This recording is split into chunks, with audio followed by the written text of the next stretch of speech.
Bonjour tout le monde, alors je vais vous présenter après une semaine d'essai de cette machine ce que j'en pense par rapport à celle que j'avais avant. Alors en même temps ça vous permet de voir le U, comment je le fais tenir pour circuler, ça bouge pas. Voilà, donc on va faire la comparaison entre donc la Pure et la Yaomi Pro 365. Donc qu'est-ce qu'on peut en dire? Donc tout simplement que par rapport à la Yaomi, je trouve que l'autonomie, c'est pas vraiment ça. Alors, je vous mettrai dans cette vidéo les caractéristiques de chacune et vous verrez que la différence est flagrante et je comprends pas le pourquoi du comment. Donc, celle-ci est donnée pour 45 km. Donc, et l'autre, la Yaomi, donnée pour 35 km, donc 10 km de différence, ce qui n'est pas négligeable. Seulement, là, je faisais plus de kilomètres en gros avec la Yaomi qu'avec celle-là. Donc c'est pas bien normal. Je vous explique que je fais un trajet d'un point A à un point B avec la Yaomi qui donnait pour 35 km. Je faisais, une fois pleine, je faisais l'aller, le retour. Je revenais, elle était à sec. Alors, il fallait la charger. Je refais le même trajet avec celle-ci, prends par le même chemin et j'arrive pas à revenir avec. Elle tombe en cours de jus avant de revenir. Après, il m'a fallu marcher à peu près 5 km à pied. Bon, c'est moi qui ai voulu faire le test. Hein. J'ai voulu voir si elle tenait le coup. Normalement, elle était censée tenir le coup, mais non, elle tient pas le coup. Donc, il y a un sacré problème. Donc, par contre aussi, ce qui va pas, là vous allez voir, ça c'est un que j'ai rajouté. Ici, vous avez ce petit feu. Alors, ça éclaire fort, mais ça éclaire concentré. C'est-à-dire qu'en gros, vous roulez sur votre trajet et s'il y a un obstacle, vous le voyez à la dernière minute et c'est un coup à se casser la gueule. Donc, vraiment pas efficace cette lampe là. Pour moi, c'est de la merde. C'est juste bon à enlever et à remplacer par autre chose. C'est pour ça que j'ai celle-ci que j'ai mise là sur le guidon. Qui vous verrez, je vous ferai une vidéo d'éclairage dans le noir, donc entre celle-là et celle-là, ce sera en fin de vidéo. Vous verrez que celle-là que j'ai rajoutée est largement meilleure que celle-ci. Alors, si je garde la trottinette, je pense que j'adapterai celle-là à la place de celle-là, c'est-à-dire au lieu que ce soit sur batterie, je me servirai du fil comme arrivée de jus pour celle-ci. Et puis celle-là, elle ira à la poubelle. Mais pourquoi je laisse comme ça? Parce qu'on sait jamais si je décide de m'en débarrasser pour reprendre une Yaomi. Je préfère pour l'instant rien toucher. Pour l'instant, je suis toujours en phase de test. Point de vue sinon socle.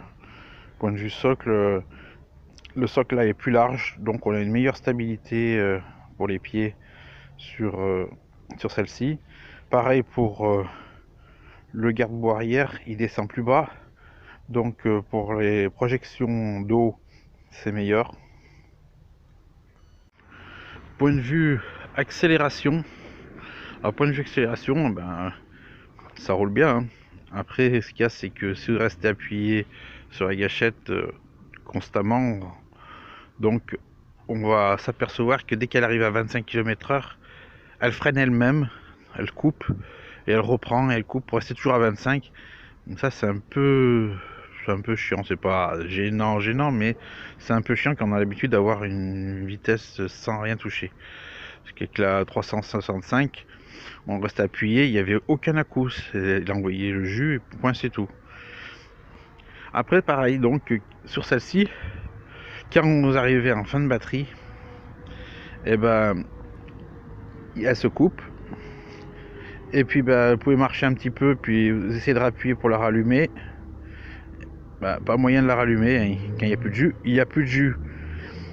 Alors que sur la Xiaomi, la Xiaomi là, bon, trop comme on dit, mais bon, quand il n'y a plus de batterie, que c'est dans le rouge, ça clignotait, on marchait un petit peu, et on gagnait des fois une barrette, et on arrivait à continuer un peu le trajet. Voilà, donc vous voyez, il y a vraiment des différences. Donc sur le compteur, bon, il n'y a pas grand chose, hein, km/h.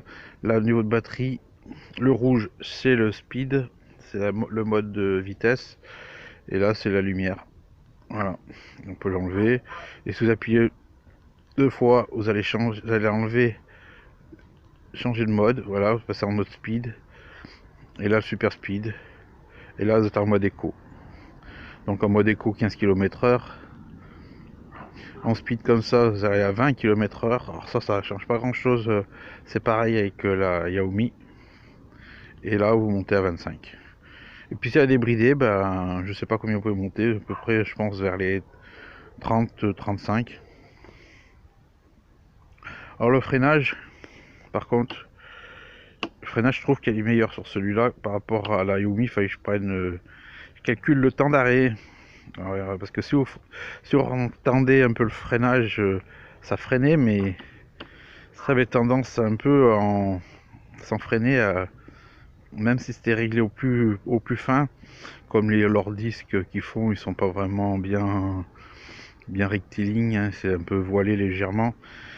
Ça avait tendance un peu à frotter et ça faisait du bruit quand on roule, et puis en même temps ça crée en fin de compte un effet de ralentissement léger, mais bon, ça sentait qu'on roule en roue libre. Parce que là, quand vous mettez en roue libre, vous appuyez sur le moteur, l'inertie elle est très bonne par contre. Le système de pliage qui est ici, pour moi est meilleur que celui de la Xiaomi. Xiaomi, il y a un petit plastique qui est de sécurité et à chaque fois ça casse. Là, vous tirez sur ça, sur le petit bouton rouge, vous levez la machine et elle se baisse. Ce petit crochet, vous enlevez j'enlève mon cadenas, mon tendeur et mes clés. Ce petit crochet vient s'accrocher ici et puis voilà, vous pouvez la porter tranquillement. La différence aussi entre moteurs, c'est que bah là vous avez un moteur à l'arrière sur la Pro, la pure Air Pro, et puis le freinage donc qui est à l'avant, alors que sur la Xiaomi c'est l'inverse. Alors par contre là, il faut dire que pour le freinage, vu que ça freine bien là, faut se méfier un frein à l'avant. Quand ça freine bien, que vous devez freiner en urgence, si vous êtes sur des feuilles, sol mouillé, bande blanche, c'est pour ainsi dire le casse-gueule assuré. Alors que sur la Xiaomi, le frein est à l'arrière, vous avez le poids sur l'arrière on va dire du véhicule, de la trottinette, et vous partez pas, ça va chasser à l'arrière en freinant, mais l'avant reste stable sur la route. Donc voilà, là aussi c'est un point qui est pas très positif sur celle-là, c'est qu'ils auraient dû mettre la motricité à l'avant et ce freinage à l'arrière. Pour ce qui est angle de braquage, bon, il n'y a rien à dire, hein, c'est kiff-kiff. Hein. Il n'y a rien de particulier. Vous avez une prise USB que vous n'avez pas sur la Xiaomi, voilà, qui vous permet, par exemple, si vous mettez vous mettez un support pour mettre votre portable, à la place que moi j'ai mis la lampe là, bah, vous pouvez brancher votre téléphone ici en même temps, ça vous le charge.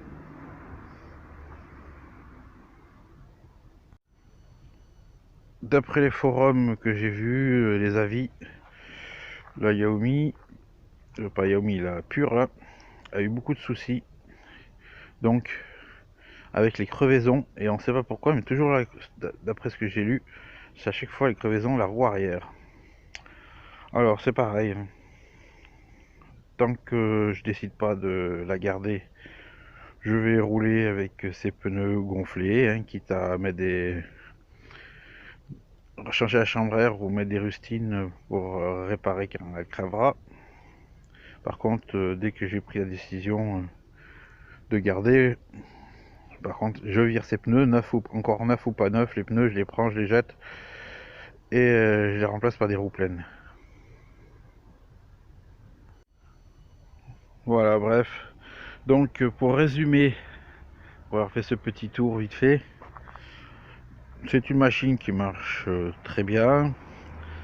Faut pas croire ce que les constructeurs racontent sur leur prospectus, parce qu'en fin de compte, on s'aperçoit une fois qu'on est dessus que c'est faux. Bon, faut dire aussi que ça a été les données ont été faites pour une personne qui fait 75 kg de moyenne, route plate, aucune montée, un sol super lisse, et donc c'est comme ça qui vous calcule en fin de compte la durabilité en énergie de la machine. Sur ce, je vous laisse avec la vidéo de fin qui va vous montrer la puissance d'éclairage. Et puis, on se dit à plus, hein. Allez, ciao.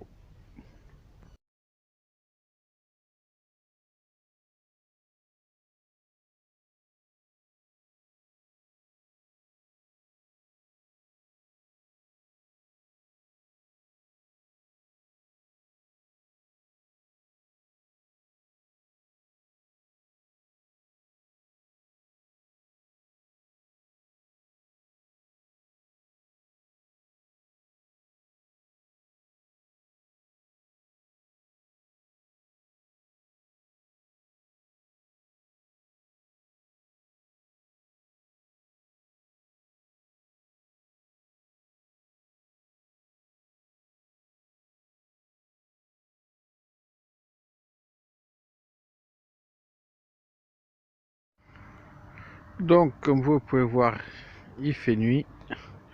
Là, on est dans le noir. Et je vais vous faire voir donc l'éclairage d'origine et l'éclairage que j'ai rajouté. Donc, d'accord, là, ce que vous allez voir, c'est l'origine. Voilà. Vous voyez le faisceau que ça fait. C'est vraiment pas terrible. C'est une zone qui est très réduite. Un petit carré. À gauche, à droite, on n'a rien. Au pied de la trottinette, on voit rien. Et au loin, s'il n'y a pas le lampadaire, on voyait rien. Maintenant, je vous fais voir celui qui a été mis à côté. Tac. Alors, hop, hop, hop. Voilà. Alors, le flou, voilà. Donc, on voit que le faisceau est largement plus large. Et si je rajoute celui d'origine, voilà, que je l'oriente un peu comme ça, et ça me fait vraiment un meilleur faisceau, voire le faire aller plus en avant. Donc c'est un peu plus faible, il vaut mieux que ce soit là. Donc vue de face, ça donne ça, la trottinette, voilà, double feu. Allez, sur ce, je vous laisse et je vous dis à la prochaine. Allez, ciao ciao.